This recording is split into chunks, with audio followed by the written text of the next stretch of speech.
Hello everyone. How you all guys doing today? Welcome back to my channel. I am Pawan Gupta and today we will be doing two different aspect of chapter 3B. दो चीजें हैं, वो दो चीजें आज करेंगे, लेकिन आज करने के पहले मैं आपको बता दूं हमने लास्ट लेक्चर में क्या किया था। हमने लास्ट लेक्चर में definition and meaning of elasticity of demand किया था, definition as per professor Alfred Marshall, right. इसके बाद हमने किया था types of elasticity of demand. There are three types of elasticity of demand: price elasticity, income elasticity and cross elasticity of demand. And then price elasticity के 5 types किए थे, 5 types of price elasticity of demand. कौन से types last lecture में किया है भाई, नहीं आता रहे तो जाके देख लो, लास्ट लेक्चर में किया है। कौन से 5 थे? पहला था perfectly elastic, perfectly inelastic, unitary elastic, then fourth one is relatively elastic demand and relative inelastic demand. यहां तक हम लोगों ने ये 3B चैप्टर कर लिया है। आज जो हम लोग करने जा रहे हैं वो है दो इंपॉर्टेंट चीजें। लेकिन इसके पहले मैं बता दूं, अगर आपने अब तक सब्सक्राइब नहीं किया है तो पहले चैनल को सब्सक्राइब जरूर करें। ये चैनल से आपको बहुत सारे इंपॉर्टेंट क्वेश्चंस मिलेंगे for HSC board examination. Her subject के इंपॉर्टेंट एस्पेक्ट मिलेंगे। पूरा का पूरा इकोनॉमिक्स यूट्यूब पे तुम्हारे लिए अवेलेबल होगा। इसके साथ ही साथ हम ट्राई करेंगे दूसरे सब्जेक्ट भी अवेलेबल हो, but do subscribe it, okay. So today हम जो दो चीज करने वाले हैं वो है factor influencing elasticity of demand, और एक जो है वो है importance of elasticity of demand. ये factor influencing elasticity of demand है ना, ये मिलता जुलता है। वो हम लोगों ने जो डिटर्मिनेंट ऑफ डिमांड किया था, याद है? अगेन मैं बता रहा हूँ, याद नहीं आ रहा है तो तुम लोग देख सकते हो इसके पहले के पहले वाला लेक्चर, उसमें है factor affecting demand, that is determinant of demand. Price, income पढ़ा था ना, सब्स्टिट्यूट गुड्स का प्राइस, कॉम्प्लीमेंट्री गुड्स का प्राइस, राइट? पढ़ा हुआ है भाई, सब पढ़ा हुआ है। तो आज क्या करोगे? आज हम लोग फैक्टर, वो सारे फैक्टर जो इलास्टिसिटी ऑफ डिमांड को इफेक्ट करते हैं। कोई बोलेगा इलास्टिसिटी ऑफ डिमांड क्या होता है? इलास्टिसिटी ऑफ डिमांड का मतलब ये होता है कि डिमांड कितना बढ़ेगा या कितना कम होएगा, ये इसको इफेक्ट करेंगे वो सारे फैक्टर है। सर समझ में नहीं आ रहा, एग्जांपल दो ना। एग्जांपल में तुम लोग सोच सकते हो नेसेसिटी गुड्स, याद है? वो गुड्स जो अपनी नेसेसिटी है, नेसेसरी गुड्स जो अपनी नेसेसिटी है ना, जो चीज की, वो चीज का डिमांड कभी कम नहीं हो सकता। अरे भाई खाना चाहिए तो चाहिए, नमक खाने में चाहिए तो चाहिए, अब उसका डिमांड मैं कैसे कम करूं? नहीं हो सकता उसका डिमांड कम, राइट? तो ये किस पे डिपेंड करता है? पहला मैं बोल सकता हूँ नेचर ऑफ कमोडिटी। क्या बोलूंगा? हम लोग टेक्स्ट बुक से देख लेंगे सब, एज ऑलवेज जैसे हम लोग करते हैं, राइट? तो पहले क्या बोल रहा हूँ मैं? बोल रहा हूँ नेचर ऑफ कमोडिटी।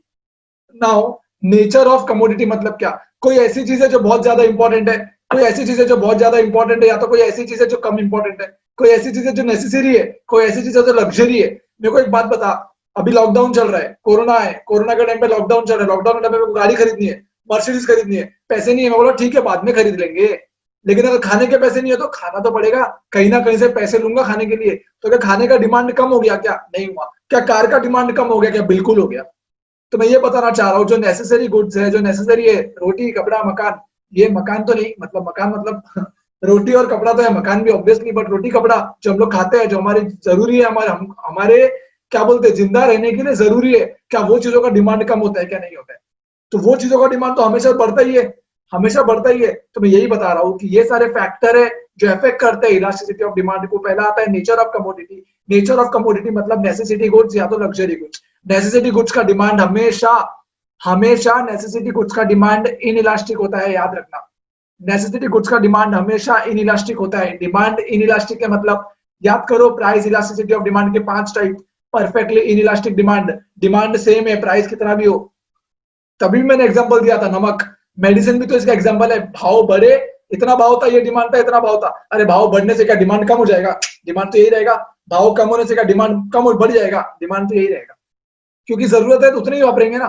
तो नेसेसिटी गुड्स का, जो गुड्स हमारे नेसेसरी है, वो गुड्स का डिमांड हमेशा परफेक्टली इन इलास्टिक होता है, और जो अपने लिए नेसेसरी नहीं है उसका रिलेटिवली इलास्टिक होता है। दिमाग में बैठा लो, बार बार रिवाइज, बार बार इसको सुनने से याद हो जाएगा ये, और दिमाग में बैठाना जरूरी है, एग्जाम में सोचने के लिए जरा टाइम नहीं है। रिलेटिवली इलास्टिक का मतलब क्या है? ये अभी पढ़ रहे करके ठीक है। तो मैं बोलना ये चाह रहा हूँ, पहला पॉइंट बोला मैंने, ऐसी कौन, मतलब हम लोग क्या पढ़ रहे हैं? हम लोग पढ़ रहे हैं डिमांड कितना बढ़ेगा, कितना कम होगा, डिमांड पे कितना फर्क पड़ेगा, ये कौन सी चीज पे डिपेंड करता है? तो पहले मैंने बोला नेचर ऑफ कमोडिटी पे डिपेंड करता है। वो कमोडिटी का नेचर क्या है? अगर वो कमोडिटी जरूरत है, नेसेसरी गुड्स है मेरे लिए, तो उसका डिमांड हमेशा इनइलास्टिक होगा। इनइलास्टिक का मतलब डिमांड कभी चेंज नहीं होगा उसका। नेसेसरी गुड्स का डिमांड चेंज नहीं होता। लेकिन अगर मैं बोल रहा हूँ लग्जरी गुड्स है तो उसका डिमांड रिलेटिवली इलास्टिक होगा। रिलेटिवली इलास्टिक मतलब भाव थोड़ा भी कम हुआ ना, डिमांड तेजी पकड़ लेगा भाई। भाव थोड़ा भी कम हुआ ना, डिमांड तेजी पकड़ लेगा। अभी आईफोन है, आईफोन का भाव कर दो 5,000 कम करके देखो क्या होता है। करके देखो 5,000 कम करके, एक घंटे के लिए 5,000 कम करके देखो क्या होता है, लोग खरीदेंगे। लोग, अरे मोबाइल को देख लो यार, सेल को देख लो, एमआई के सेल जाते तो लोग दीवाने हुए एमआई के, तो यार पता है ना, सेल आते हैं विदिन सेकंड खत्म, राइट? क्यों? कम भाव होता है ना। लग्जरी है, कुछ मोबाइल लग्जरियस में आता है, आजकल नेसेसरी होगा, आजकल नेसेसरी होगा, लेकिन एडवांस मोबाइल तो नेसेसरी नहीं है, राइट? तो वो लग्जरी में ही आता है, अभी भी लग्जरी में ही आता है, चाहे वो कितना भी नेसेसरी हो, इट डज नॉट मैटर। तो मैं बोल रहा हूँ लग्जरियस है मोबाइल, लग्जरियस है, कोई एडवांस मोबाइल लग्जरियस है, तो अगर वो लग्जरियस मोबाइल मेरे को खरीदना है तो उसका भाव कम होगा ना, उसका डिमांड तेजी पकड़ लेगा। तो क्या बोलना चाह रहे हो? मैं ये बोलना चाह रहा हूँ नेसेसरी गुड्स का डिमांड इनइलास्टिक होता है, फर्क नहीं पड़ता प्राइस से नेसेसरी गुड्स को। लेकिन अगर लग्जरियस गुड्स देखूं तो उसका डिमांड रिलेटिवली इलास्टिक होता है।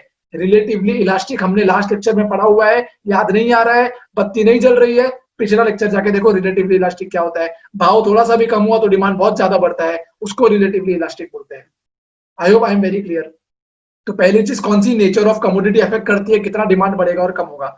दूसरी बोलू availability of substitute, availability of substitute. अरे भाई अगर सब्सटीट्यूट अवेलेबल है ना, तू भाव को कम करके तो देख। अरे अगर तेरा कोई सब्सटीट्यूट अवेलेबल है, same same similar kind of goods अगर मार्केट में अवेलेबल है ना, तो दुकान तू भाव बढ़ा के तो देख, तू भाव बढ़ा के तो देख। क्या करते हैं हम लोग, तेरा क्या करेंगे, नहीं खरीदेंगे और क्या। सब्स्टिट्यूट अवेलेबल है ना, सब्स्टिट्यूट अवेलेबल नहीं होगा अगर, तो झक मार के वही लेना पड़ेगा। लेकिन अगर उसका सब्स्टिट्यूट अवेलेबल है और अगर उसका भाव बढ़ गया तो डिमांड तेजी से कम आएगा, डिमांड तेजी से कम हो जाएगा, मतलब demand will be more elastic. Relative elastic बोलते हैं इसको, रिलेटिव इलास्टिक। जो लग्जरियस गुड्स का हमने पढ़ा था अभी, वही चीज चलेगा यहाँ पे सब्स्टिट्यूट गुड्स पे। सर एक बार और एक्सप्लेन करो। मैं बोल रहा हूं भाई, अगर कोई भी गुड्स का सब्स्टिट्यूट गुड्स अवेलेबल है तो एक चीज याद रखना, अगर मैंने मेरे गुड्स का भाव बढ़ाया तो डिमांड इतने तेजी से कम होगा ना, तुम सोच भी नहीं सकते। बड़ी तेजी से डिमांड गिरेगा। क्यों? अरे दूसरा अवेलेबल है ना, वो खरीदेंगे, तेरा क्यों खरीदे, तूने भाव बढ़ाया तो सब्स्टिट्यूट गुड्स में ये होता है कि डिमांड हमेशा रिलेटिवली इलास्टिक होता है, मतलब मोर इलास्टिक होता है, बहुत ज्यादा चेंज होने का खतरा रहता है डिमांड का, भाव कम ज्यादा होने से। तो उसके लिए बोलते हैं availability of substitute is also important factor to determine कि भाई डिमांड कितना चेंज होने वाला है। अभी समझ लो, कोई भी दो गुड ले लो यार, टी कॉफी फेवरेट है अपना, टी कॉफी, बट अगर चाय का भाव बढ़ता है ना तो उसका डिमांड तेजी से कम आएगा। लोग बोलेंगे चल कॉफी बना दे यार, चाय महंगी हो गई, चाय पत्ती महंगी हो गई, बोला कॉफी बना दे, राइट? चाय पत्ती महंगी हो गई, कॉफी बना दे, ये बोलने का मतलब डिमांड देख रहा है सीधा कम हो गया। और अकेला नहीं सोचेगा, बहुत सारे लोग सोचेंगे ये चीज, तो डिमांड तेजी से कम होगा, भले ही प्राइस 5 रुपया क्यों ना बढ़ाओ, राइट? तो इफेक्ट हुआ ना डिमांड में चेंजेस आया कि नहीं आया? बिल्कुल आया। और कैसे आया? बहुत ज्यादा आया। तो इसीलिए सब्स्टिट्यूट गुड्स अगर अवेलेबल है तो उसका डिमांड रिलेटिवली इलास्टिक होगा। ठीक है। थर्ड पॉइंट है नंबर ऑफ यूजेस। क्या बोल रहा हूँ? नंबर ऑफ यूजेस, ये मैं टेक्स्ट बुक की लैंग्वेज ही है, ट्रस्ट करो, बाद में अपन टेक्स्ट बुक देख लेंगे। ठीक है। नंबर ऑफ यूजेस में क्या होता है, अगर कोई एक चीज का बहुत सारा यूज हुआ, अगर कोई एक चीज का बहुत सारा यूज हुआ ना, तो उसका डिमांड है ना सिंगल, अगर समझ लो सिंगल यूज हुआ, सिंगल यूज हुआ तो क्या, अगर सिंगल यूज हुआ ना तो उसका डिमांड लेस इलास्टिक होगा। क्या होगा? Less elastic. Single use goods का डिमांड लेस इलास्टिक होता है, लेकिन बहुत सारे यूजेस हुए ना अगर, तो मोर इलास्टिक हो जाता है डिमांड। नहीं समझा? मल्टी यूज गुड्स का डिमांड मोर इलास्टिक होता है। जैसे कि कोई भी एक चीज है, उसकी बहुत सारी यूज, अगर मेरे को बहुत सारा यूजेस है वो चीज का, बहुत सारा यूजेस है, तो थोड़ा सा भी प्राइस बढ़ाएगा ना, पब्लिक टूट पड़ेगी, खरीद ले यार, खरीद ले, बहुत सारे जगह पे काम आती है, खरीद ले। अरे हाँ कि ना? मैं बोल रहा हूँ जब मोर इलास्टिक का मतलब क्या, मोर इलास्टिक का मतलब डिमांड बहुत ज्यादा चेंज होएगा। रिलेटिव इलास्टिक है, डिमांड बहुत ज्यादा चेंज होगा प्राइस थोड़ा भी कम होने से, क्योंकि यूजेस बहुत सारे है ना, यूजेस बहुत सारे यार, तो भाव 1 रुपया कम हो गया ना, और खरीद ले, चल बहुत काम आने वाली चीज है, बहुत जगह पे काम आती है, खरीद ले, राइट? तो प्राइस थोड़ा सा कम होने से डिमांड बहुत ज्यादा बढ़ता है, उसको बोलते हैं मोर इलास्टिक या हाईली इलास्टिक। इसके बाद अगर मैं चौथा एग्जांपल बोलूं, तो चौथा पॉइंट बोलूं, तो चौथे पॉइंट में खुद सोचना और क्या हो सकता है, हैबिट हो सकता है। हैबिचुअल गुड्स का डिमांड क्या होता है? इन इलास्टिक होता है रे।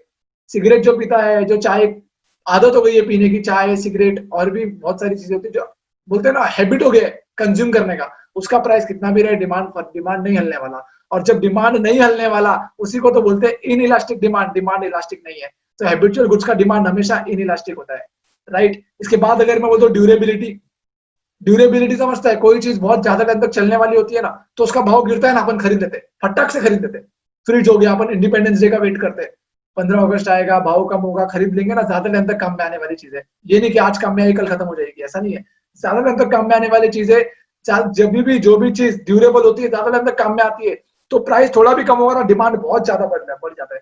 उसको बोलते हैं रिलेटिवली इलास्टिक डिमांड। बार बार यही पॉइंट आ रहा है, राइट। तो ये होता है ड्यूरेबिलिटी गुड्स, वो सामान जो बहुत टाइम तक चलने वाला है, उसका डिमांड हमेशा रिलेटिवली इलास्टिक ही होता है। भाव थोड़ा भी गिरने से बहुत ज्यादा मार्केट में बिकता है, भाव थोड़ा भी गिरने से डिमांड बहुत ज्यादा बढ़ जाता है। I hope I am clear. इसके बाद बोलो कॉम्प्लीमेंट्री गुड्स, सुना हुआ है कॉम्प्लीमेंट्री गुड्स। चलो कॉम्प्लीमेंट्री गुड्स पे बाद में आते हैं। इनकम ऑफ द कंज्यूमर, अरे इनकम तो पता है ना, डिमांड जो होता है ना, डिमांड फॉर गुड्स, वो हमेशा इनइलास्टिक होता है, हमेशा इनइलास्टिक होता है, डिमांड इनइलास्टिक होता है। अगर कंज्यूमर का इनकम ज्यादा है तो, नहीं समझ रहा है, कंज्यूमर का इनकम अगर ज्यादा है ना, तो प्राइस थोड़ा ऊपर नीचे होगा तो मैं बोलूंगा चल क्या फर्क पड़ता है, वही ला जो अपन कंज्यूम कर रहे थे वही लेके, गुड डे बिस्किट खाता था, गुड डे लेके चल, क्या हो गया, गुड डे 10 का 15 हो गया तो क्या हो गया, गुड डे ला। इनकम ज्यादा है ना भाई, इनकम ज्यादा है ना, तो समझ रहेगा तुम लोग को मैं क्या बोल रहा हूँ। मैं बोल रहा हूँ कि अगर जिसका इनकम ज्यादा रहता है ना, जिसका इनकम ज्यादा रहता है ना, उसको डिमांड, आई मीन जिसका इनकम ज्यादा रहता है उसको भाव बढ़ने से इतना फर्क नहीं पड़ता। तो जो डिमांड हो जाता है ना, वो डिमांड इनइलास्टिक हो जाता है, रिलेटिवली इनइलास्टिक हो जाता है। क्या रिलेटिवली इनइलास्टिक मतलब पूरा इनइलास्टिक नहीं, ये नहीं बोलूंगा मैं कि भाव अगर हल्का सा बढ़ गया तो डिमांड कम ही नहीं, कम होगा, हल्का सा कम होगा। मतलब जितना भाव कम हुआ 5% भाव कम, 5% अगर भाव बढ़ गया तो डिमांड 5% से भी कम नहीं होगा, 2-3% से कम होगा। याद करो, रिलेटिवली इनइलास्टिक डिमांड। तो अगर मैं बोल रहा हूँ अगर अगर इनकम किसी की हाई इनकम है, तो हाई इनकम होने से क्या होगा, अगर भाव बढ़ भी गया ना कोई चीज का, तो ये नहीं कि सब लोग लेना बंद कर देंगे, और ये भी नहीं कि जितने लोग ले रहे थे उतने लेंगे। दोनों में से कुछ भी नहीं, एक्सट्रीम कंडीशन नहीं जाएगी। हो सकता है थोड़ा 1-2% डिमांड कम हो जाए, ज्यादा लोग खरीद लेंगे, मतलब इनकम ज्यादा है ना। तो रिलेटिवली इनइलास्टिक, रिलेटिव इनइलास्टिक है, परफेक्ट इनइलास्टिक नहीं है, रिलेटिव इनइलास्टिक है। और बोलो urgency of the goods, urgency का डिमांड हमेशा इनइलास्टिक होता है, परफेक्टली इनइलास्टिक। अर्जेंट है यार, एग्जाम में जा रहा हूँ, पेन नहीं है, वो 5 का पेन 6 में दे रहे हैं, मैं क्या आर्ग्यू करूंगा उससे, नहीं नहीं 5 का तो भैया उधर, तो ऐसा नहीं बोलूंगा। अर्जेंट है तो अर्जेंट है, तो ये डिमांड है, भाव ये कर, कोई भी भाव कर, डिमांड तो मेरा यही रहने वाला है। डिमांड जो एक्स एक्सिस पे डिमांड होता है, डिमांड यही रहने वाला है, राइट। उसको बोलते हैं अर्जेंसी। जितना अर्जेंट रहेगा उतना उसका डिमांड इन होगा। आई होप आई एम क्लियर। जितना अर्जेंट रहेगा उतना उसका डिमांड इन होगा। मेडिसिन ले लो एक और एग्जांपल, डिमांड इन होगा। और एक होता है time period. Elasticity of demand is always related to period of time. Elasticity of demand is always related to period of time. Repeat करो मेरे साथ, elasticity of demand is always related to period of time. मतलब time period के हिसाब से demand बदलता रहता है, टाइम पीरियड के हिसाब से डिमांड बदल, क्योंकि जितना लॉन्गर ड्यूरेशन होगा ना, उतना ज्यादा उसका इलास्टिसिटी होगा। ड्यूरेबिलिटी पढ़ा था हमने, ड्यूरेबिलिटी में क्या पढ़ा, रिलेटिव इलास्टिक होता है, मतलब प्राइस थोड़ा भी कम होगा तो बहुत ज्यादा डिमांड बढ़ता है। क्यों? क्योंकि वो गुड्स ड्यूरेबल है, बहुत टाइम तक चलने वाला है। कोई चीज अगर एक दिन तक चलने वाली है, खाली एक दिन तक चलने वाली है ना, तो उसका डिमांड कैसे होगा पता है, यूजुअली इनइलास्टिक होगा। मतलब मैं डिमांड कर लेता हूँ, चल अभी कंज्यूम करना है ना, आज के आज मेरे को आज ही कंज्यूम करना है, मेरे को अभी आज कुछ कंज्यूम करना है, भाव अगर थोड़ा बढ़ गया लेकिन कंजम्पशन मेरे को आज ही चाहिए, तो मैं खरीद लूंगा ना। वही अगर ऐसा कोई चीज है जो 2-3 साल तक चलने वाला है, तो मैं बोलूंगा अभी ज्यादा है, कल खरीद लेता हूँ, क्योंकि लॉन्ग टर्म इन्वेस्टमेंट है ना, लॉन्ग टर्म इन्वेस्टमेंट है। I hope you all are getting my point. ये जो हमने पढ़े ना, ये सारे फैक्टर है जो इलास्टिसिटी ऑफ डिमांड को अफेक्ट करते हैं। ये सारे फैक्टर है जो इलास्टिसिटी ऑफ डिमांड को अफेक्ट करते हैं। आई होप तुम लोग को समझ रहा है। एक और बार समझाऊं, रिवाइज करो मेरे साथ। ये सारे फैक्टर है जो इलास्टिसिटी, मतलब क्या, इलास्टिसिटी का मतलब होता है डिमांड कितना बढ़ेगा और कितना कम होगा, कैसे पता चलेगा, ये फैक्टर है। पहला, कमोडिटी का नेचर देख ले भाई। अगर नेसेसरी गुड्स है ना, नेसेसरी गुड्स, तो उसका डिमांड कभी चेंज होने ही नहीं वाला, क्योंकि नेसेसरी है। दूसरा, लग्जरी गुड्स है ना, लग्जरी गुड्स, उसका डिमांड चेंज होता है प्राइस के बढ़ने से। लग्जरी है ना, बाद में लूंगा तो भी चलेगा, भाव बढ़ गया तो नहीं लूंगा, राइट। तो इसको बोलते हैं नेचर ऑफ कमोडिटी। पहला पॉइंट है नेचर ऑफ कमोडिटी। दूसरा पॉइंट है अवेलेबिलिटी ऑफ सब्स्टिट्यूट। अगर सब्स्टिट्यूट गुड्स अवेलेबल है तो मेरा डिमांड हमेशा इलास्टिक होगा।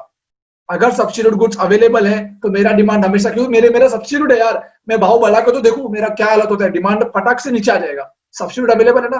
तो अवेलेबिलिटी ऑफ सब्स्टिट्यूट। पहला पॉइंट क्या बोला, nature of commodity. Nature of commodity के अंदर क्या लिखना है, नेसेसरी गुड्स का डिमांड हमेशा इनइलास्टिक होता है, लग्जरी गुड्स का डिमांड हमेशा इलास्टिक होता है। सेकंड पॉइंट क्या बोला, सब्स्टिट्यूट अगर अवेलेबल है, सब्स्टिट्यूट अगर, सेकंड पॉइंट का हेडिंग है अवेलेबिलिटी ऑफ सब्स्टिट्यूट। सब्स्टिट्यूट अगर अवेलेबल है तो क्या, अगर सब्स्टिट्यूट अवेलेबल है, अगर तेरे पास सब्स्टिट्यूट अवेलेबल है तो तेरा डिमांड हमेशा इलास्टिक होगा। मतलब भाव तो थोड़ा सा भी कम करेगा ना, डिमांड बढ़ जाएगा, क्योंकि वो तरफ वाले भी कंज्यूम करने आ जाएंगे, क्योंकि तेरा भाव कम हो गया है। और अगर तो तेरा भाव बढ़ा देगा ना, डिमांड फटाक से कम हो जाएगा, जो तेरा कंज्यूम कर रहा था ना वो भी उधर चले जाएंगे। अरे हाँ कि ना। आई hope I am clear, I hope I am clear till now. तीसरा पॉइंट पड़ा नंबर ऑफ यूजेस। कोई ऐसी कमोडिटी जिसका यूजेस बहुत ज्यादा है, कोई ऐसी कमोडिटी जिसका यूजेस बहुत ज्यादा है, उसका डिमांड हमेशा हाई होता है। आई मीन इलास्टिसिटी हमेशा हाई होता है। प्राइस थोड़ा भी कम होगा ना, लोग टूट पड़ेंगे। बहुत सारा इस्तेमाल है, यूजेस बहुत सारे है भाई, समझ रहा है। तो तीसरा था नंबर ऑफ यूजेस। 3 पॉइंट, पहला नेचर ऑफ कमोडिटी, दूसरा अवेलेबिलिटी ऑफ सब्स्टिट्यूट, और तीसरा नंबर ऑफ यूजेस। ये 3 पॉइंट हो गए मेन। क्या? नेचर ऑफ कमोडिटी, सब्स्टिट्यूट की अवेलेबिलिटी, और यूजेस कितने हैं वो गुड के। जितने ज्यादा यूजेस उतना ज्यादा डिमांड इलास्टिक होगा। चौथा हैबिट, हैबिचुअल गुड्स का, तुम लोग बोले हैबिचुअल गुड्स का डिमांड इलास्टिक होता है कि इनइलास्टिक? इनइलास्टिक। इनइलास्टिक समझता है डिमांड। इनइलास्टिक का मतलब होता है डिमांड कभी चेंज होगा नहीं। इनइलास्टिक है, चेंज नहीं होगा डिमांड।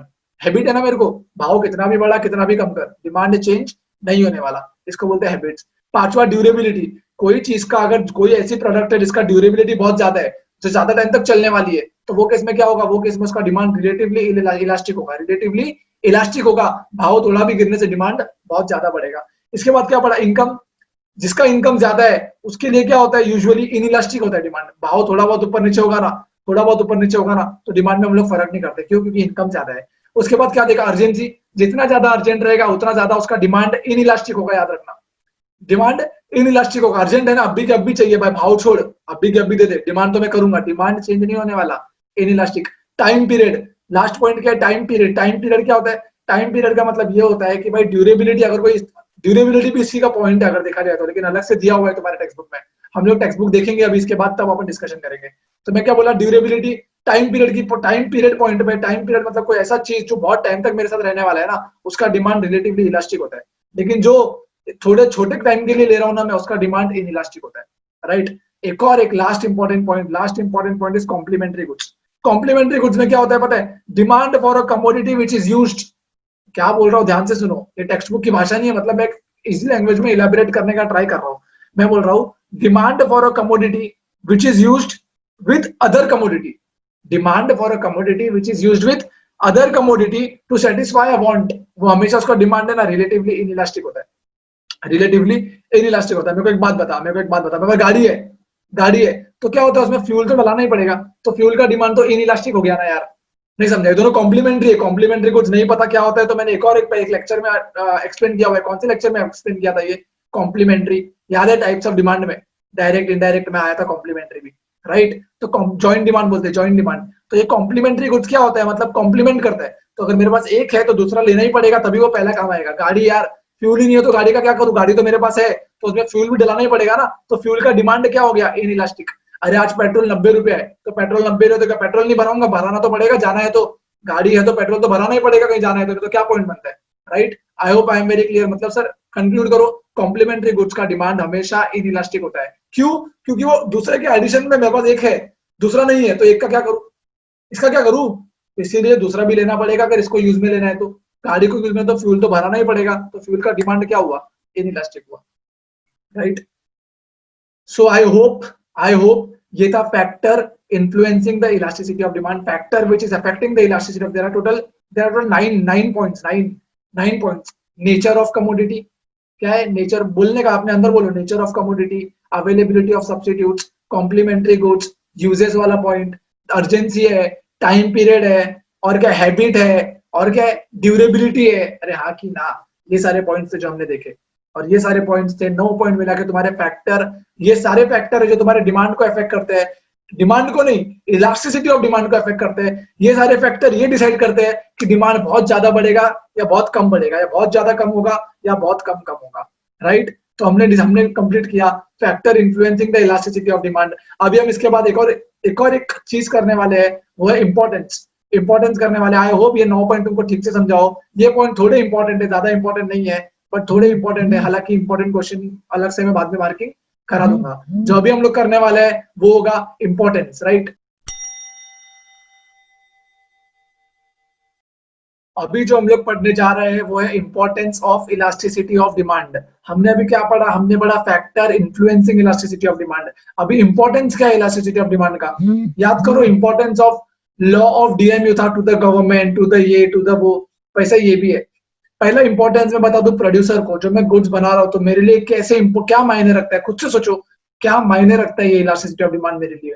अरे भाई मेरे लिए ये मायने रखता है कि मेरे को पता रहना चाहिए कि ये प्रोडक्ट लोगों के लिए क्या है, क्या ये इनइलास्टिक डिमांड है या इलास्टिक डिमांड है? अगर इनइलास्टिक डिमांड रहा ना, मैं ज्यादा भाव भी रख सकता हूँ उसका, और अगर इलास्टिक डिमांड रहा ना, मैं ज्यादा भाव रखूंगा तो कोई नहीं खरीदेगा, राइट? इनइलास्टिक डिमांड क्या होता है? इनइलास्टिक मतलब लोग खरीदने वाले हो, डिमांड इतना ही रहने वाला है, भाव कितना भी रख, तो मैं ज्यादा भाव रख सकता हूँ।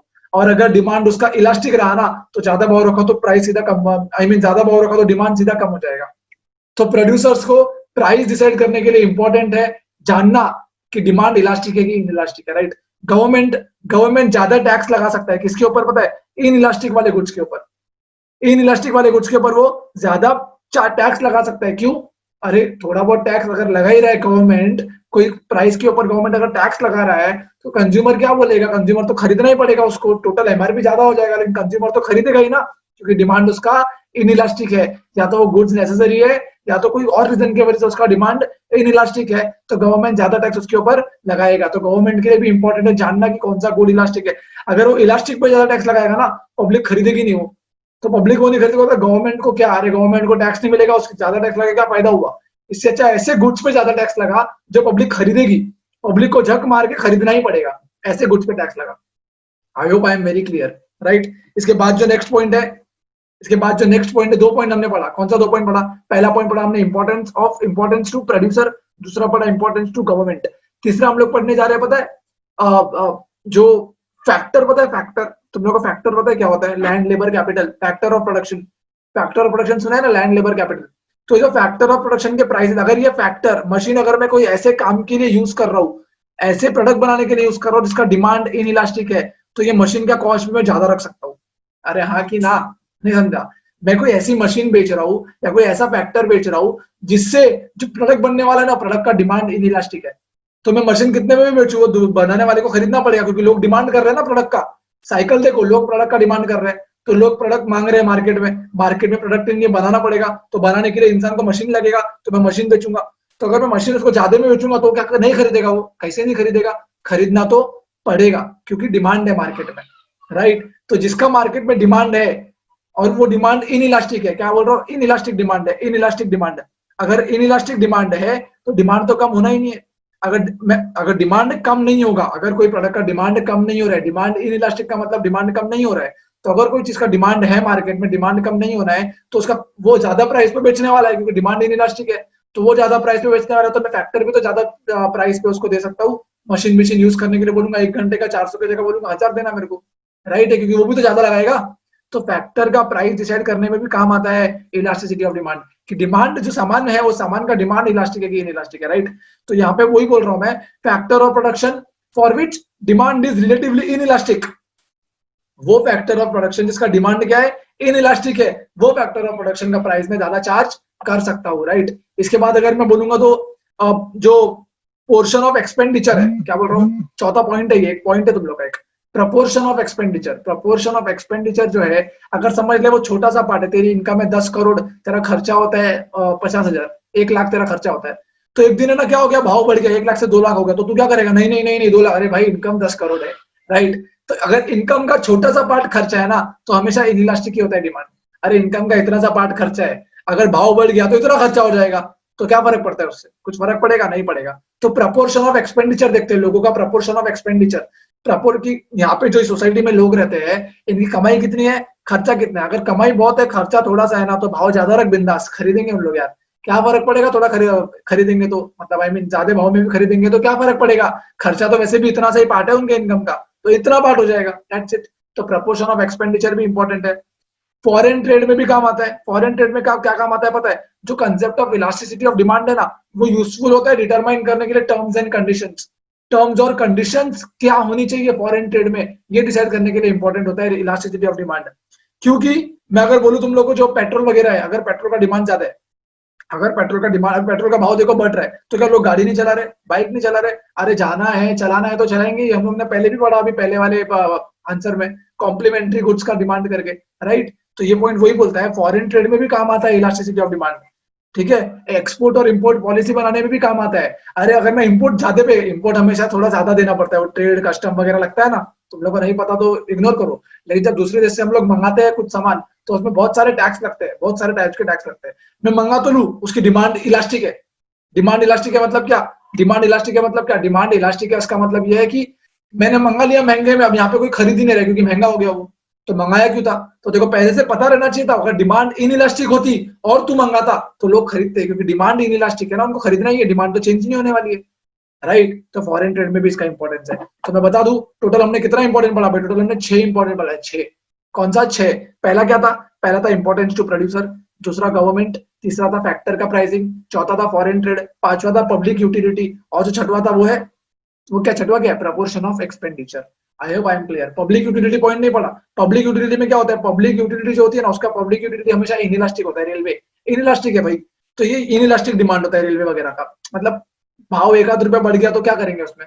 जो रेलवे से जाता है वो रेलवे से ही जाएगा, राइट? स्पेशली मुंबई में, मुंबई में क्या है, लोकल कितना चलता है हम सबको पता है, राइट? तो भाव बढ़ने से डिमांड कम होगा ऐसा नहीं है, लेकिन इसीलिए इसीलिए पब्लिक यूटिलिटी हमेशा सब्सिडाइज होती है, गवर्नमेंट के कंट्रोल में होती है, ताकि भाव कोई उसका ज्यादा ना बढ़ा दे।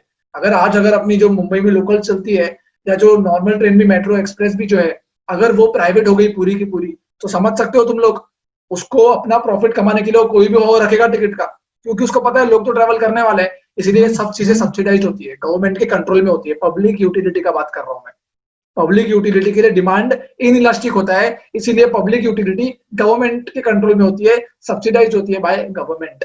ये 6 पॉइंट थे, ये 6 पॉइंट थे। प्रोड्यूसर के लिए इंपॉर्टेंस, गवर्नमेंट के लिए इंपॉर्टेंस, फॉरेन ट्रेड पॉलिसीज के लिए important, public utility, proportion of expenditure, और एक factor pricing, right? So these were the 6 points, and I hope you all understood. These are the importance of elasticity of demand. किसको किसको importance था वो मैंने बताया। अभी हम लोग एक बार टेक्स्ट बुक से मार्किंग करेंगे, मार्किंग करते करते और एक बार रिवाइज करेंगे, एंड देन हमारा ये चैप्टर खत्म हो जाएगा। एक पार्ट बाकी है इसमें, हाँ, जो बीच में मेजरमेंट वाला पार्ट बाकी है वो मैं बाद में कराऊंगा, right? So I hope I am clear, and I hope you all have enjoyed the entire chapter, right? So अभी हम लोग मार्किंग करेंगे और एक बार रिवाइज। तो अभी जो पढ़ा उसका मार्किंग पेंडिंग है। मार्किंग के साथ साथ ट्राई करो कि हम लोग रिवीजन भी करते, राइट? पहले पढ़ा था हमने फैक्टर जो इफेक्ट करते हैं इलास्टिसिटी ऑफ डिमांड को। सबसे पहला पॉइंट हमने ऑलरेडी पढ़ा था, नेचर ऑफ कमोडिटी। क्या था नेचर ऑफ कमोडिटी में? नेचर ऑफ कमोडिटी में क्या लिखा है देखो जरा, क्या लिखा है, छोड़ो मैंने क्या बोला वो ध्यान दो, आंखें बंद करो। चलो चलो कमाना, सुना नहीं है, खाली आंखें बंद करनी है। आंखें बंद करो और याद करो क्या बोला था मैंने। नेचर में जो नेसेसरी गुड्स होगा उसका डिमांड इनइलास्टिक होगा, जो लग्जरी गुड्स होगा उसका डिमांड, जो लग्जरी गुड्स होगा उसका डिमांड रिलेटिवली इलास्टिक होगा, राइट? तो अपन देखते हैं यहाँ पे क्या लिखा है, देखते हैं यहाँ पे क्या लिखा है। तो देखो नेचर ऑफ कमोडिटी पे हम लोग, नेचर ऑफ कमोडिटी में क्या लिखा है, जो इन्होंने पहले कमोडिटी को क्लासिफाई किया है दो चीज में, किसमें? नेसेसरी और लग्जरी गुड्स में, राइट? जो नेसेसरी गुड्स है, जो नेसेसरी गुड्स है उसकी डिमांड कैसी है देखो, इनइलास्टिक। और जो लग्जरी गुड्स है उसकी डिमांड कैसी है? Relatively elastic, right? तो जो पहले, सबसे पहले कमोडिटी को दो क्लास में डिवाइड किया है, पहला नेसेसरी, दूसरा luxury, right? Necessary, comfort and luxury, तीन में necessary, comfort and luxury. Comfort and luxury are one and the same, उसका ट्रीटमेंट एक ही है। नेसेसरी गुड्स का डिमांड रिलेटिवली इनइलास्टिक होता है, लग्जरी गुड्स और कंफर्ट का डिमांड रिलेटिवली इलास्टिक होता है, बात खत्म, ठीक है? दूसरा मैंने पढ़ा, बोलना मत कैसे कैसे, मैंने अभी एक्सप्लेन किया, अभी तुम लोग वापस से पहले का जाके सुन सकते हो, अभी यही इसी लेक्चर में एक्सप्लेन किया था अभी, राइट? दूसरा है अवेलेबिलिटी ऑफ सब्स्टिट्यूट। मेरे को बताओ सब्स्टिट्यूट गुड जब अवेलेबल रहेगा तो मेरा डिमांड कैसा रहेगा? रिलेटिवली इलास्टिक रहेगा। कैसा रहेगा? रिलेटिवली इलास्टिक, मतलब ज्यादा इलास्टिक होगा ना। प्राइस बढ़ाने पे डिमांड फटक से कम आ जाएगा, उधर चले जाएंगे खरीदने के लिए, और प्राइस कम होने पे डिमांड फटक से जोर से बढ़ जाएगा क्योंकि उधर के लोग भी आ जाएंगे, ठीक है? मोर इलास्टिक का मतलब होता है बहुत ज्यादा डिमांड बढ़ेगा, बहुत ज्यादा कम होगा। प्राइस के साथ मस्ती किया ना अगर मैंने प्राइस के साथ मस्ती किया तो डिमांड बहुत ज्यादा कम होगा या बहुत ज्यादा बढ़ेगा। कैसे कैसे पता चलता है? इसको तो बोलते हैं रिलेटिवली इलास्टिक डिमांड। सब्स्टिट्यूट है ना अवेलेबल सब्स्टिट्यूट, तूने अगर भाव कम किया तो वहां के भी तेरे पास आ जाएंगे, तेरा डिमांड देख कितना बढ़ जाएगा भाव कम करने से। और अगर तूने भाव बढ़ा दिया ना, तेरे सारे वहां पे चले जाएंगे, डिमांड देख कितना ज्यादा कम हो जाएगा भाव बढ़ाने से, राइट? तो देखो, demand for commodity will be more elastic अगर सब्स्टिट्यूट गुड्स अवेलेबल है तो, बट अगर सब्स्टिट्यूट अवेलेबल नहीं है तो डिमांड, सब्स्टिट्यूट है ही नहीं, देखो वही खरीदना है झक मार के, नमक, अभी नमक के जगह क्या डालेगा तू? तो अगर नमक जैसी सामान है तो उसका डिमांड इनइलास्टिक होगा, प्राइस कितना भी चेंज कर डिमांड खंबे जैसा खड़ा ही रहेगा, राइट? तो यहाँ पे वही बोल रहा है कि भाई अगर तेरा सब्स्टिट्यूट है तो डिमांड इलास्टिक है, अगर सब्स्टिट्यूट नहीं है तो डिमांड इनइलास्टिक है, बात खत्म। तीसरा नंबर ऑफ यूजेस मतलब सिंगल यूज का जो एक ही गुड्स होता है ना उसका डिमांड है ना थोड़ा लेस इलास्टिक होता है, लेकिन जो मल्टीपर्पज यूज होता है उसका डिमांड मोर इलास्टिक होता है। देखो, सिंगल यूज गुड्स का demand less elastic, multi use goods का डिमांड मोर इलास्टिक, खत्म, इतना याद रखना है। एक सिंगल यूज रहेगा तो डिमांड लेस इलास्टिक, बहुत ज्यादा यूज रहेगा तो डिमांड मोर इलास्टिक। हैबिटल गुड्स का डिमांड हमेशा इनइलास्टिक होता है रे, क्यों? अरे हैबिट है ना, मेरे को प्राइस कितना भी चेंज कर, मैं तो उड़ने वाला ही नहीं हूँ डिमांड। तो हैबिटल गुड्स का डिमांड ज्यादातर इनइलास्टिक होता है, देखो ड्रग्स वगैरह है वो सब, ठीक है। इसके बाद ड्यूरेबिलिटी, ड्यूरेबिलिटी मतलब बहुत ज्यादा एकदम चलने वाली चीज है, उसका डिमांड रिलेटिवली इलास्टिक होता है। क्या होता है? रिलेटिवली इलास्टिक होता है, बार बार सुनोगे लेक्चर तो याद हो जाएगा। ड्यूरेबिलिटी का डिमांड ज्यादातर रिलेटिवली इलास्टिक होता है। कंसेप्ट हमेशा हम लोग एग्जाम में बैठ के सोचोगे तो नहीं, क्यों क्यों ऐसा नहीं सोचोगे, तुरंत याद आना चाहिए। क्या ड्यूरेबिलिटी का डिमांड रिलेट, क्योंकि ड्यूरेबिलिटी मतलब बहुत टाइम तक चलने वाला है ना, तो अगर प्राइस कम किया ना तो लोग टूट पड़ेंगे खरीदने के लिए, राइट। तो देखो, demand for durable goods is relatively elastic, मतलब मोर इलास्टिक, राइट। एग्जाम्पल क्या है ड्यूरेबिलिटी का? वही जो ज्यादा टाइम तक चलता है, फर्नीचर, वॉशिंग मशीन एक्सेट्रा। और जो पेरिशेबल गुड्स होता है ना, आज है तो कल खत्म हो जाएगा, मतलब सड़ जाएगा या कोई भी रीजन की वजह से कल मैं उसको यूज नहीं कर सकता, आज यूज कर रहा हूँ कल यूज नहीं कर सकता, उसका डिमांड इनइलास्टिक होता है, उसका डिमांड इनइलास्टिक होता है। तो पेरिशेबल गुड्स का डिमांड क्या होता है? इनइलास्टिक होता है, राइट। तो ड्यूरेबिलिटी में दो चीज है, एक है ड्यूरेबल, एक है पेरिशेबल। ड्यूरेबल गुड्स का demand more elastic, perishable goods का डिमांड इनइलास्टिक। कॉम्प्लीमेंट्री गुड्स में क्या बोला? कॉम्प्लीमेंट्री गुड्स में बोला था रिलेटिवली इनइलास्टिक होता है कॉम्प्लीमेंट्री गुड्स। कार और फ्यूल, फ्यूल का डिमांड इनइलास्टिक ही होगा, कार है तो फ्यूल डराएगा, तो रिलेटिवली इनइलास्टिक ही होगा। तो देखो, demand for a commodity which is used with other commodity, which is used with other commodity to satisfy single want। अरे कुछ नहीं, कॉम्प्लीमेंट्री का मतलब बता रहा है, डरा रहा है, कॉम्प्लीमेंट्री का मतलब बता के डरा रहा है वो, ऐसा लग रहा है इकोनॉमिक्स की क्या लैंग्वेज यूज की है उसने, कुछ नहीं बोल रहा है वो। कॉम्प्लीमेंट्री का मतलब है कि डिमांड, ऐसे कमोडिटी का डिमांड जो दूसरे कमोडिटी के साथ यूज होता है, क्यों? एक वांट सेटिस्फाई करने के लिए, उसको तो बोलते कॉम्प्लीमेंट्री। सीधा सीधा बोल देता demand for complementary goods is relatively inelastic, लेकिन नहीं, सीधा सीधा नहीं बोल रहा है, तुम लोग को परेशान भी तो करना है उसको, तो परेशान कर रहा है। क्या बोल रहा है? ऐसा कमोडिटी का डिमांड, अगर उसको मैं दूसरे कमोडिटी के, ऐसा कमोडिटी जो दूसरे कमोडिटी के साथ यूज होता है, ऐसा कोई कमोडिटी जो दूसरे कमोडिटी के साथ यूज होता है एक वांट को सेटिस्फाई करने के लिए, पेट्रोल और ये ले लो यार, फ्यूल और कार, राइट। तो ऐसा कमोडिटी जो दूसरे के साथ यूज हो रहा है, फ्यूल, ऐसा कमोडिटी जो दूसरे कमोडिटी के साथ यूज होता है मेरा डिमांड को सेटिस्फाई करने के लिए, एक वांट को सेटिस्फाई करने के लिए, ऐसे कमोडिटी का डिमांड जो होता है ना, हमेशा रिलेटिवली इनइलास्टिक होता है। वो बोलना चाह रहा है कॉम्प्लीमेंट्री गुड्स जो होता है ना, कॉम्प्लीमेंट्री, जो अकेला कुछ नहीं कर सकता, दो चीज मिला के मेरा एक जरूरत पूरा करेगा, ऐसा कॉम्प्लीमेंट्री गुड्स का जो डिमांड होगा ना, वो हमेशा रिलेटिवली इनइलास्टिक ही होगा। क्योंकि एक है तो दूसरा मेरे को खरीद लूंगा ना मैं यार, पेट्रोल के गैरेज में खड़ा रखूं, मतलब थोड़ा बहुत तो पेट्रोल हल्का 1-10 रुपया होगा, तो गाड़ी है तो खरीद लूंगा मैं पेट्रोल भी, चल आजा भाई जाते हैं तो कहीं, राइट। ये तो नहीं है कि गाड़ी है तो मैं बोलूंगा नहीं नहीं पेट्रोल महंगा है अपन वैसे जाएंगे, अरे गाड़ी है तो लोग गाड़ी से जाना प्रेफर करेंगे ना, राइट। तो कॉम्प्लीमेंट्री गुड्स का मतलब होता है कार और फ्यूल। तो कार है तो फ्यूल का डिमांड मैं करूंगा, इररिस्पेक्टिव प्राइस कितना भी हो, या थोड़ा कम ज्यादा हो सकता है लेकिन करूंगा, तो उसको बोलते हैं कॉम्प्लीमेंट्री गुड्स। इसके बाद इनकम, अगर इनकम में भी बताया था, अगर ज्यादा इनकम है तो डिमांड इनइलास्टिक होता है, कम इनकम है तो डिमांड इलास्टिक होता है। देखो, demand for goods is usually inelastic if the consumer has high income, right. And अगर कंज्यूमर का इनकम लो होगा तो हो सकता है डिमांड इलास्टिक हो। ठीक है, इतना लिख दो तभी चलेगा। Demand for goods is usually inelastic if the consumer has high income, if the income is low demand is elastic. क्यों? इनकम कम है भाई, तो भाव बढ़ा के तो देख, हम खरीदेंगे ही नहीं तेरा, हमारी इनकम ही कम है तो तेरा क्यों खरीदे भाव बढ़ाने के बाद, राइट। तो इसीलिए जो ऐसा कोई गुड्स, अगर मेरी इनकम कम है तो मैं उसका डिमांड, इनकम कम रहेगी तो डिमांड कैसा होगा, इनकम ज्यादा रहेगी तो कैसा होगा, और कम होगी तो कैसा होगा, बताओ मेरे को। अगर इनकम ज्यादा है तो डिमांड इनइलास्टिक है, भाव कम ज्यादा कर मैं तो खरीदूंगा, मेरी इनकम ज्यादा है भाई। और अगर मेरी इनकम कम है तो भाव तो कम ज्यादा कर, मैं खरीदूंगा ही नहीं, तो इलास्टिक हो जाता है। मतलब इनकम ज्यादा है तो डिमांड इलास्टिक, इनकम कम है तो डिमांड इलास्टिक, राइट। 7 पॉइंट हमारे हो गए। 8वें पॉइंट में क्या है भाई, बोलो, अभी कराया था, बोलो खुद से बोलो, पेज आने का वेट कर रहे हो क्या? हाँ, पेज आने का वेट कर रहे हो क्या? बोलो क्या था? अर्जेंसी, अब यहाँ पे अर्जेंसी आया, ये 8वां पॉइंट है ये 8वां पॉइंट है। बोलो अर्जेंसी ऑफ नीड्स, और अर्जेंसी ऑफ नीड्स आया, बोलो अर्जेंसी ऑफ नीड्स में क्या है? जितना ज्यादा अर्जेंट रहेगा उतना ज्यादा डिमांड इनइलास्टिक होगा, हाँ कि ना? जितना ज्यादा अर्जेंट रहेगा उतना ज्यादा डिमांड इनइलास्टिक होगा। अर्जेंट है ना यार, भाव भाव तो नहीं देखूंगा मैं, अर्जेंट है तो चल दे दे बोलूंगा, है ना। तो जितना ज्यादा अर्जेंट है उसका डिमांड उतना ही इनइलास्टिक है। देखो यहाँ पे लिखा है urgently goods, urgently needed goods का डिमांड इनइलास्टिक होता है, डिमांड इनइलास्टिक होता है। टाइम पीरियड, टाइम पीरियड भी हमने देखा था ना, ड्यूरेबिलिटी और नॉन ड्यूरेबिलिटी का, ये जो चीज ज्यादा टाइम तक चलने वाली है उसका डिमांड इलास्टिक होता है, कम टाइम तक चलने वाली है उसका डिमांड इनइलास्टिक होता है, वही है इलास्टिसिटी ऑफ डिमांड। मैं सिखाया था, पूरा बताया था, related to period of time. Period of time के हिसाब से इलास्टिसिटी चेंज होती रहती है। It varies with the length of the time period, length of the time period, पढ़ो अच्छे से। longer the duration greater will be the elasticity of demand and vice versa. vice versa का मतलब क्या होता है, मतलब जितना ज्यादा टाइम तक अगर ड्यूरेशन ज्यादा है तो इलास्टिसिटी ज्यादा, एंड वाइस वर्सा मतलब अगर ड्यूरेशन कम है तो इलास्टिसिटी भी कम।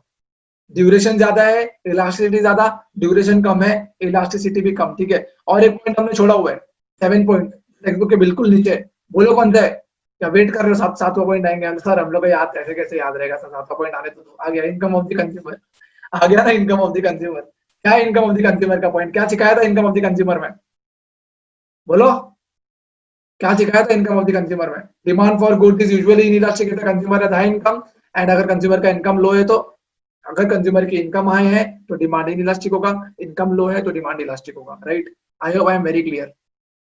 अच्छा 9 ही पॉइंट है क्या इसमें, 9 ही पॉइंट है, 9 ही पॉइंट है, अच्छा मेरे को लगा 10 पॉइंट है, ओके 9 ही पॉइंट है इसमें, तो 9 ही पॉइंट है, इजी है, 9 ही पॉइंट है, 10 समझ रहे थे 9 ही है ठीक है, तो आई hope I am very clear with this 9 points. These are the factor which will affect the elasticity of demand, factor which will influence the elasticity of demand। और एक आंसर का अपना मार्किंग बचा है, और एक आंसर का अपना मार्किंग बचा है, कौन सा आंसर है भाई वो, बोलो बोलो कौन सा आंसर है वो, और एक आंसर का मार्किंग बचा है जो हमने आज पढ़ा, वो है इंपॉर्टेंस। इंपॉर्टेंस है ना, तो इंपॉर्टेंस भी अपन देख लेते हैं एक बार, importance of elasticity of demand एक बार देख लेते हैं, उसके बाद ये चैप्टर वाइंड अप हो जाएगा, बता दूं मैं, थोड़ा पॉइंट बाकी है ऊपर का, बोलोगे भगाया भगाया नहीं भाई, बाद में कराऊंगा यार, भगाया नहीं है कोई। इंपॉर्टेंस क्या था, प्रोड्यूसर को क्या इंपॉर्टेंस है, गवर्नमेंट को क्या इंपॉर्टेंस है, फॉरेन ट्रेड में क्या इंपॉर्टेंस है, पब्लिक यूटिलिटी में क्या इंपॉर्टेंस है, फैक्टर प्राइसिंग का क्या फैक्टर प्राइसिंग है, और एक प्रपोर्शन ऑफ एक्सपेंडिचर है। मार्किंग फटाफट कर लेते हैं हम लोग, इसके बाद तो मैं जब वाइंड अप करने जाऊंगा एक बार फिर से मैं पूरा का पूरा दोनों आंसर रिवाइज करा दूंगा क्विकली, अभी सिर्फ इस पे क्योंकि थियोरेटिकल ज्यादा है तो इस पे मार्किंग में थोड़ा फोकस करते हैं। देखो concept of elasticity of demand किसको किसको इंपॉर्टेंस है, producer, farmer, worker and government. ठीक है, इसके नीचे और कुछ भी लिखने की जरूरत नहीं, याद भी नहीं रहेगा इतना, ठीक है। प्रोड्यूसर को क्या इंपॉर्टेंस है, बताया था मैंने, प्रोड्यूसर को क्या इंपॉर्टेंस है, प्राइस फिक्स करने में काम आता है, प्राइस फिक्स करने में काम आता है। अगर डिमांड वो इनइलास्टिक है तो थोड़ा महंगा रखेंगे तो भी चलेगा, लोग खरीदेंगे ना, डिमांड इनइलास्टिक है तो, अगर इलास्टिक है तो महंगा मत रखना भाई, लोग खरीदना बंद कर देंगे। तो वही बोल रहा है, every producer has to decide the price at which he has to sell, right? And if the demand is inelastic, he will fix at higher price and vice versa। Demand inelastic है तो ज्यादा price रखेगा, demand elastic है तो ज्यादा price रखने का सोच भी नहीं सकता भाई, पब्लिक डिमांड करना ही बंद कर देगी। इलास्टिक है ना, डिमांड चेंज हो सकता है, इनइलास्टिक में डिमांड चेंज नहीं करते। नेसेसरी गुड्स है जो नमक आज 10 का मिल रहा है, 12 का मिल रहा है, 100 का बेचेगा तो तू नहीं खरीदेगा क्या, तू चिल्लाएगा आंदोलन करेगा, लेकिन नमक तो खरीदेगा, राइट। तो वो बोल रहा है अगर डिमांड इनइलास्टिक है तो ज्यादा पे बेच सकता है, वाइस वर्सा मतलब अगर इलास्टिक है तो कम पे बेचना पड़ेगा। गवर्नमेंट को क्या काम आता है, गवर्नमेंट भी ज्यादा टैक्स लगा सकती है इन इलास्टिक वाले प्रोडक्ट पे, ऐसा प्रोडक्ट जो पब्लिक खरीदनी है उसमें ज्यादा टैक्स गवर्नमेंट लगा सकती है, राइट। तो गवर्नमेंट को भी इंपॉर्टेंस है, तो taxation policy is based on the elasticity of demand. Those commodity whose demand is inelastic will be tax more, inelastic वाला टैक्स मोर होगा एंड वाइस वर्सा, राइट। ये फैक्टर प्राइसिंग में बताया था, फैक्टर प्राइसिंग जो land है, capital है, उसका भी अगर डिमांड अगर इनइलास्टिक है तो महंगा बिकेगा।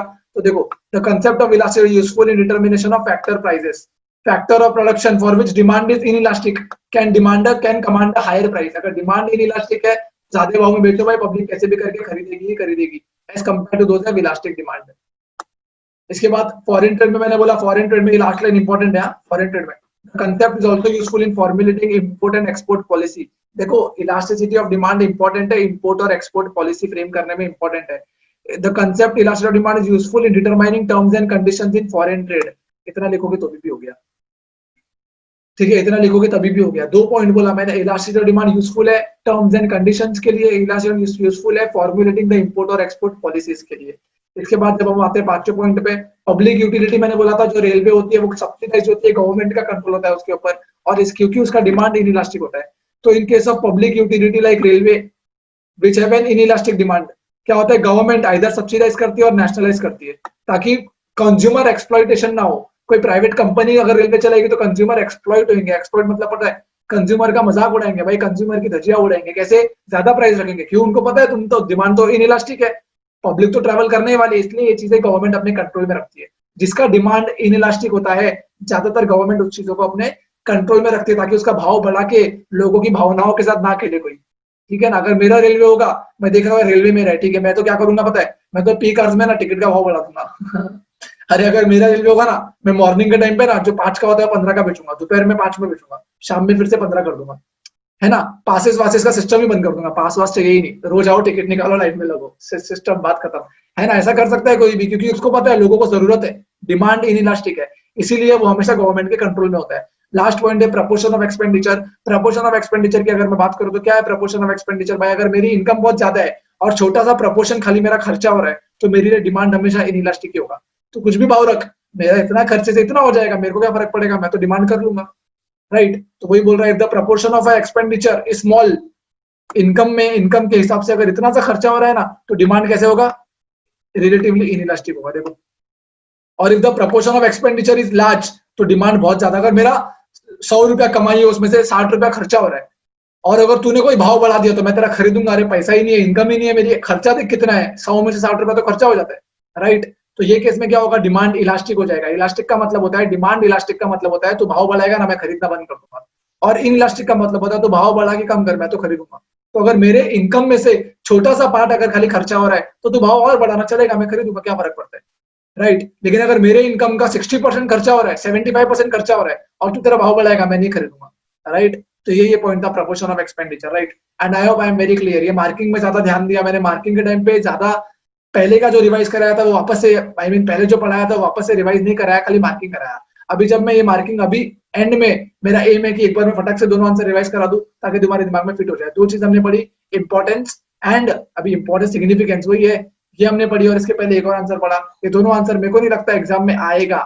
खुश हो गया हम, कोई किसी ने तो काट दिया, टेक्स्ट बुक में से काट दिया, हाँ सर ने बोला नहीं आएगा, ऐसा नहीं है, ऐसा नहीं है। मेरे को भी एनालाइज करूंगा मैं बाद में, एक अच्छा एक इंपॉर्टेंट क्वेश्चन का लिस्ट दूंगा, लेकिन अभी के लिए मुझे इतना इंपॉर्टेंट नहीं लगता, लेकिन फिर भी हम पढ़ेंगे, क्योंकि इसमें इतना कुछ रॉकेट साइंस नहीं है, right. I hope I am very clear. और जिसको भी नहीं समझा है वो मुझे जरूर पूछे कि क्या प्रॉब्लम है तो आंसर समझने में, क्योंकि इतना डिफिकल्ट नहीं, हाँ थोड़े कंफ्यूजिंग जरूर है, लेकिन बार बार सुनोगे तो दिमाग में फिट हो जाएगा, राइट। बार बार सुनोगे तो दिमाग में डेफिनेटली फिट हो जाएगा। हाँ जी, तो हमने अब तक क्या क्या किया, अभी तक इस चैप्टर इलास्टिसिटी ऑफ डिमांड पूरा खत्म हो चुका है, बीच में एक वो मेजरमेंट बाकी है, वो मैं बाद में कराऊंगा, राइट। तो हमने आज दो चीजें पढ़ी, हमने आज दो चीजें पढ़ी। एक था पहला कौन सा था, पहला था factor influencing elasticity of demand, factor influencing elasticity, दूसरा था importance. Now factor influencing elasticity, total total 9 points थे, टोटल सॉरी 80 होते, टोटल 9 पॉइंट्स थे। पहला था नेचर ऑफ कमोडिटी, याद करने का ट्राई करो यार, याद तो करो। नेचर ऑफ कमोडिटी में क्या था, अगर वो नेसेसरी है तो डिमांड इनइलास्टिक होता है, लग्जरी है तो डिमांड इलास्टिक होता है। दूसरा था अवेलेबिलिटी ऑफ सब्स्टिट्यूट, अगर सब्स्टिट्यूट अवेलेबल है तो डिमांड इलास्टिक होता है, अगर सब्स्टिट्यूट अवेलेबल नहीं है तो डिमांड इनइलास्टिक होता है। तीसरा था नंबर ऑफ यूजेस, अगर एक ही यूज है तो डिमांड इलास्टिक होता है, अगर बहुत सारे यूज है तो डिमांड, अगर एक ही यूज है तो डिमांड लेस इलास्टिक होता है, अगर बहुत सारा यूज है तो डिमांड मोर इलास्टिक होता है। चौथा पड़ा हैबिट, हैबिचुअल गुड्स का डिमांड इन इलास्टिक होता है। पांचवा पड़ा ड्यूरेबिलिटी, अगर ड्यूरेबल है गुड, ड्यूरेबल गुड्स है, बहुत टाइम तक चलने वाला है, तो उसका डिमांड मोर इलास्टिक होगा। पेरिशेबल गुड्स का डिमांड लेस इलास्टिक होता है। फिर पड़ा कॉम्प्लीमेंट्री गुड्स, कॉम्प्लीमेंट्री गुड्स में बता दो, कॉम्प्लीमेंट्री गुड्स का डिमांड जो है वो मोर इनइलास्टिक होता है, इनइलास्टिक होता है, इनइलास्टिक कॉम्प्लीमेंट्री गुड्स है, तो कॉम्प्लीमेंट्री गुड्स का डिमांड क्या होता है, रिलेटिवली इनइलास्टिक होता है। देखो, परफेक्टली इनइलास्टिक नहीं होता, परफेक्टली इनइलास्टिक मतलब क्या, प्राइस कितना भी बढ़े डिमांड बढ़े, चेंज ही नहीं होगा, ऐसा नहीं होता, परफेक्टली इनइलास्टिक नहीं होता। जिसको ये लेक्चर में समझने में थोड़ी भी प्रॉब्लम हो रही है, वो टाइप्स ऑफ प्राइस इलास्टिसिटी पढ़ के आए, जो मैंने पिछले लेक्चर में सिखाया था, वो देखते ये लेक्चर देखे, तब समझ आएगा, राइट। तो ये है जो मैं बता रहा हूँ, अभी जो मैं बता रहा हूँ, ये पूरा का पूरा पिछले लेक्चर से कनेक्टेड है, क्योंकि प्राइस इलास्टिसिटी के टाइप्स है ये सब, रिलेटिवली इलास्टिक, तो ये मतलब जब समझ जाएगा तो तुमको वर्डिंग समझ में आएगी। तो जब मैं बोल रहा हूँ कॉम्प्लीमेंट्री गुड्स, तो कॉम्प्लीमेंट्री गुड्स में क्या बोला मैंने, कॉम्प्लीमेंट्री गुड्स का डिमांड यूजुअली रिलेटिवली इनइलास्टिक होता है। उसके बाद वाला पॉइंट पड़ा, आठवां पॉइंट, अर्जेंसी। अर्जेंसी में क्या होता है, जितना ज्यादा अर्जेंट होगा उतना ज्यादा डिमांड इनइलास्टिक होगा। उसके बाद पड़ा टाइम पीरियड, टाइम पीरियड में भी देखा हम लोगों ने वही कि जिसका टाइम पीरियड ज्यादा होता है उसका डिमांड इलास्टिक होता है, जिसका टाइम पीरियड कम होता है उसका डिमांड इनइलास्टिक होता है। ये हमने बड़ा factor influencing elasticity of demand में। तुम लोग को चाहिए जो वापस से जो भी मैं बोला वो सब धीरे धीरे करके बुक में लिख दो। नेचर में क्या सर ने बोला, सर ने बोला नेसेसरी गुड्स का डिमांड इनइलास्टिक, लग्जरी गुड्स का डिमांड इलास्टिक, आंसर में आना चाहिए, और मैंने मार्किंग भी करा दी है। दूसरा सर ने बोला सब्स्टिट्यूट, सब्स्टिट्यूट है तो डिमांड इलास्टिक, सब्स्टिट्यूट नहीं है तो डिमांड इनइलास्टिक। इसी को सेंटेंस फॉर्म में बना दो, या तो मार्किंग तो मैंने ऑलरेडी करा दी है, वो देख लो। इसके बाद हमने क्या पढ़ा, इसके बाद हमने पढ़ा इंपॉर्टेंस, इसके बाद हमने क्या पढ़ा, इसके बाद हमने पढ़ा इंपॉर्टेंस ऑफ इलास्टिसिटी। इंपॉर्टेंस में क्या पढ़ा, प्रोड्यूसर को इंपॉर्टेंस होता है उसका, प्रोड्यूसर को क्या इंपॉर्टेंट है, प्राइस कितना रखूं मैं, ज्यादा प्राइस रखूंगा तो ऐसे गुड्स का प्राइस मैं ज्यादा रखूं जिसका डिमांड इनइलास्टिक है, डिमांड चेंज ही नहीं हो सकता, उसका ज्यादा रखूंगा तो फायदा है। अगर ऐसे गुड्स का मैंने ज्यादा रख दिया जिसका डिमांड चेंज हो सकता है तो पब्लिक खरीदेगी नहीं, क्योंकि डिमांड चेंज हो सकता है ना। तो प्रोड्यूसर को इंपॉर्टेंस है। दूसरा गवर्नमेंट को इंपॉर्टेंस है, गवर्नमेंट ज्यादा टैक्स लगाएगी वो सामान पे, गवर्नमेंट ज्यादा टैक्स लगाएगी वो सामान पे जिसका डिमांड इनइलास्टिक है, पब्लिक खरीदेगी ही ना। डिमांड इनइलास्टिक है तो गवर्नमेंट ज्यादा टैक्स लगाएगी, पब्लिक को तो खरीदना ही खरीदना है। तीसरा बड़ा फैक्टर प्राइसिंग, फैक्टर भी महंगे मिलेंगे वो प्रोडक्ट के जिसका डिमांड इनइलास्टिक है। तो फिर उसके बाद बड़ा पब्लिक यूटिलिटी, पब्लिक यूटिलिटी का डिमांड यूजुअली इनइलास्टिक होता है। पब्लिक यूटिलिटी मतलब रेलवे सर्विसेज वगैरह, तो इसके लिए हमेशा गवर्नमेंट अपने कंट्रोल में रखती है ताकि, क्योंकि उसका डिमांड इनइलास्टिक होता है, तो कोई कंज्यूमर एक्सप्लॉइटेशन ना हो जाए, वर्ड देखो, कंज्यूमर एक्सप्लॉइटेशन ना हो जाए, इसलिए गवर्नमेंट अपने पास उसका कंट्रोल रखती है। उसके बाद क्या बढ़ा, उसके बाद बोला proportion of expenditure. Proportion of expenditure क्या होता है, प्रपोर्शन ऑफ एक्सपेंडिचर का मतलब होता है बहुत ज्यादा इनकम में से अगर मेरा छोटा सा पार्ट एक्सपेंडिचर है और अगर प्राइस बढ़ गया तो मेरा डिमांड पे कुछ फर्क नहीं पड़ेगा। मतलब ज्यादा इनकम का अगर छोटा सा प्रपोर्शन खर्चा है तो डिमांड इनइलास्टिक होगा, लेकिन कम इनकम का अगर इनकम कम है या तो फिर खर्चा बहुत ज्यादा है इनकम में, अगर मेरी इनकम 1 करोड़ है उसमें से 90 लाख खर्चा हो रहा है तो अभी अगर कोई भाव बढ़ाएगा ना तो मैं उसको डिमांड नहीं करूंगा, राइट। तो प्रपोर्शन कितना है खर्चे का पूरे इनकम में, अगर पूरे इनकम में प्रपोर्शन है खर्चे का थोड़ा सा प्रपोर्शन है, पूरे इनकम में थोड़ा सा प्रपोर्शन खर्चे का तो डिमांड इनइलास्टिक होगा, पूरे इनकम में बहुत ज्यादा प्रपोर्शन खर्चे का तो डिमांड इलास्टिक होगा, राइट। एक चीज हमने आज पढ़ी, ये पूरा का पूरा मैंने क्विक रिवीजन करा दिया, राइट। इसके बाद कौन सा चैप्टर आएगा, तो इसके बाद आप एक्सपेक्ट कर सकते हो चैप्टर नंबर 5 या चैप्टर नंबर 1, ये दोनों में से कोई भी एक चैप्टर तुम लोग एक्सपेक्ट कर सकते हो। और अगर अभी तक तुमने अगर सब्सक्राइब नहीं किया तो नीचे बेल आइकन दिख रहा है दबा दो, नीचे सब्सक्राइब का बटन दिख रहा है दबा दो, शेयर कर दो, लाइक कर दो और नीचे अपने क्वेरीज कमेंट जरूर करना, राइट। और अगर एक इंपॉर्टेंट चीज अगर मैं बता दूं, अगर आपको पीछे के क्वेश्चन में प्रॉब्लम हो रही है तो उसको मार्क करके रखो, और पीछे के क्वेश्चन तो खुद से सॉल्व हो जाएंगे, अगर नहीं हो रहा तो उसको मार्क करके रखो, हम बाद में डेफिनेटली डिस्कस करेंगे, राइट। एंड एक और इंपॉर्टेंट चीज ये बतानी है कि चैप्टर नंबर 1 थ्योरी है, चैप्टर नंबर 5 थोड़ा समझने वाला है, 1 बिल्कुल ही थ्योरी है। तो मैं 1 को दो पार्ट में कराऊंगा, पहले 1 का फर्स्ट पार्ट कराऊंगा, फिर चैप्टर 5 या कोई और चैप्टर करा दूंगा, फिर 1 का दूसरा पार्ट कराऊंगा, राइट, ताकि वो पूरा थ्योरी पूरा बोर ना हो जाए और हम भगा ना दे उसको। तो इस तरीके से मेरा कराने का प्लान है। इसके बाद एक और इंपॉर्टेंट चीज, अगर कोई आपको मैक्रो इकोनॉमिक्स में प्रॉब्लम हो रहा है, टेंशन ना लो, मैक्रो इकोनॉमिक्स के लेक्चर मैक्रो के बाद आएंगे। अगर आप खुद से कर रहे हो या कोई और से भी कर रहे हो तो मैक्रो के लेक्चर आएंगे। आपको क्या करना है, अपने साइड से सब्सक्राइब करना है और बहुत सारे बच्चों को शेयर करना है, ताकि ये फ्री लेक्चर है, ये फ्री है पूरा का पूरा इकोनॉमिक्स, और दूसरे सब्जेक्ट भी फ्री आएंगे, इंपॉर्टेंट क्वेश्चंस भी मिलेगा, सब कुछ मिलेगा। एग्जाम के पहले क्या पढ़ना है क्या नहीं पढ़ना, कैसे करना है कैसे नहीं करना, वो सब कुछ पता चलेगा। लेकिन सब्सक्राइब तो करो यार, ठीक है, सब्सक्राइब करो, क्योंकि सब्सक्रिप्शन आएगा तो मुझे पता चलेगा मेरे लेक्चर कितने बच्चों तक पहुंच रहे हैं और उसको कितने व्यूज मिल रहे हैं, राइट। तो सब्सक्राइब करो, कमेंट करो, शेयर करो, लाइक करो, और कुछ भी प्रॉब्लम हो, कुछ भी क्वेरी हो, नीचे कमेंट क्वेरी कर सकते हो, या मेरा पर्सनल नंबर डिस्क्रिप्शन बॉक्स में है, तो वहां पे भी मेरे नंबर पे भी आप व्हाट्सएप कर सकते हो, लेट नाइट तक आपको रिप्लाई मिल जाएगा। और कोई भी प्रॉब्लम हो तो बिल्कुल जरूर टेक्स्ट करना, okay. Bye bye, take care and see you soon, bye.